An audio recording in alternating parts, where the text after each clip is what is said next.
प्रधानमंत्री नरेंद्र मोदी आज 6 दिनों के विदेश दौरे पर जा रहे हैं। इन 6 दिनों में PM Modi Japan, Papua New Guinea और ऑस्ट्रेलिया का दौरा करेंगे। पीएम की यात्रा का पहला पड़ाव जापान का हिरोशिमा शहर है, जहां पीएम G7 शिखर सम्मेलन में हिस्सा लेंगे। जापान के भारत की ओर से अतिथि के तौर पर वहां पर शामिल होने के लिए न्योता दिया है। पीएम मोदी सम्मेलन के 3 सेशंस में हिस्सा लेंगे। जापान यात्रा के दौरान पीएम फुमियो किशिदा के साथ द्विपक्षीय बातचीत भी होगी। इसके अलावा भी कई देशों के राष्ट्राध्यक्षों के साथ द्विपक्षीय बातचीत को लेकर कार्यक्रम तय किए जा रहे हैं।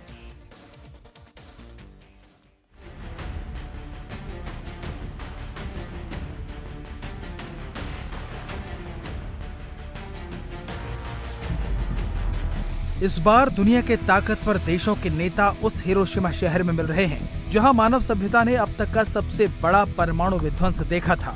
1957 में जवाहरलाल नेहरू जापान के हिरोशिमा गए थे। उसके बाद ये पहला मौका है जब कोई भारतीय प्रधानमंत्री हिरोशिमा में सम्मेलन में शिरकत कर रहे हैं, और वो भी तब जब दुनिया रूस और यूक्रेन के बीच भीषण युद्ध देख रही है। 6 दिन के विदेश दौरे पर प्रधानमंत्री नरेंद्र मोदी 3 देश जापान, पापुआ न्यू गिनी और ऑस्ट्रेलिया की यात्रा करेंगे। पीएम का पहला पड़ाव जापान का हिरोशिमा शहर है। जापान इस बार G7 की अध्यक्षता कर रहा है और जापान के पीएम ने भारत को बतौर गेस्ट कंट्री यानी अतिथि देश का न्योता दिया है। पीएम मोदी जापान के प्रधानमंत्री फुमियो किशिदा के न्योते पर इस सम्मेलन में शिरकत कर रहे हैं। G7 दुनिया के ताकतवर देशों का गुट है, जिसमें America, Japan, France, Canada, Italy, Britain और जर्मनी शामिल है। एक तरफ रूस यूक्रेन युद्ध को 1 साल से ऊपर का वक्त हो चुका है, तो वहीं दुनिया के 7 ताकतवर देश अभी तक इसमें कोई प्रभावी भूमिका नहीं निभा पाए हैं।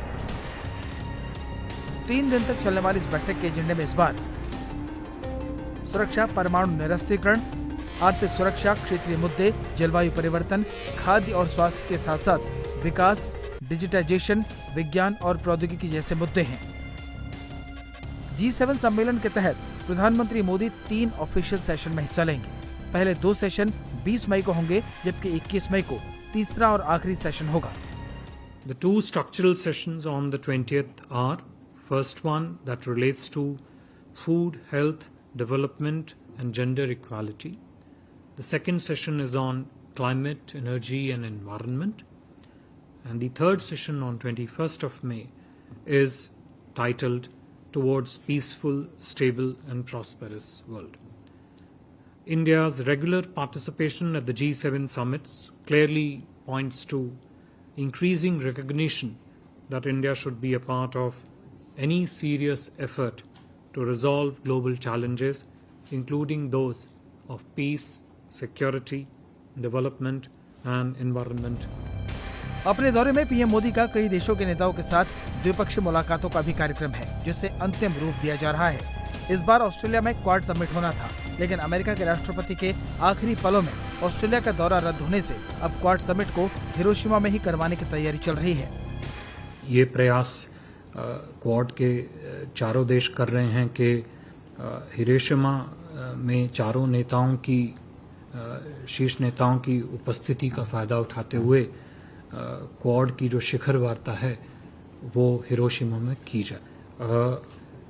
सिडनी में शिखर वार्ता का ना हो पाना और उसका अब हिरोशिमा में होना, वो एक प्रकार से वेन्यू में तो चेंज है, लेकिन जो सहयोग की जो मुख्य भूमिका है, उसकी जो पृष्ठभूमि है, उसके जो स्पेसिफिक एस्पेक्ट्स हैं, उसमें किसी भी प्रकार का कोई भी परिवर्तन जो है वो नहीं आएगा। पीएम मोदी जापान से पोर्ट मोरस भी जाएंगे, जहां वो 22 मई को पापुआ न्यू गिनी के प्रधानमंत्री जेम्स मार्पे के साथ forum for India Pacific islands cooperation के तीसरे शिखर सम्मेलन की संयुक्त रूप से मेजबानी करेंगे। इसके बाद 22 से 24 मई को प्रधानमंत्री मोदी ऑस्ट्रेलिया में होंगे। मोदी 24 मई को ऑस्ट्रेलिया के प्रधानमंत्री एंथनी अल्बनीज के साथ द्विपक्षीय बैठक करेंगे।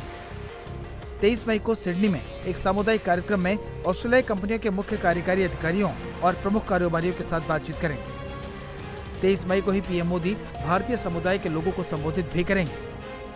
पीएम मोदी जब ऑस्ट्रेलिया के प्रधानमंत्री से बातचीत करेंगे तो उसमें ये मैसेज साफ होगा कि ऑस्ट्रेलिया में खालिस्तानियों को भारत के खिलाफ साजिश का मौका न दिया जाए। और उन मुद्दों पर अवश्य ही जो है बातचीत होगी। खालिस्तान का जहाँ तक मुद्दा है, उस मुद्दे की सहनशीलता, उसकी संवेदनशीलता को लेते हुए हमने ये मुद्दा कई बार ऑस्ट्रेलिया के समक्ष रखा है और इस विषय पे हमारी और ऑस्ट्रेलिया के बीच में वार्ता लगातार जो है जारी है। पीएम मोदी का ये दौरा चीन के लिए भी कड़ा मैसेज है, क्योंकि जहां क्वाड देशों के सम्मेलन को लेकर ड्रैगन बेचैन रहता है, तो वहीं ऑस्ट्रेलिया और जापान में भी पीएम मोदी ये तय करेंगे कि हिंद महासागर के समंदर में कोई बाहुबली बनने की कोशिश न करे। इंडिया टीवी हर वक्त हर जगह डाउनलोड करने के लिए सर्च करें India TV news Google play store या ऐप स्टोर पर।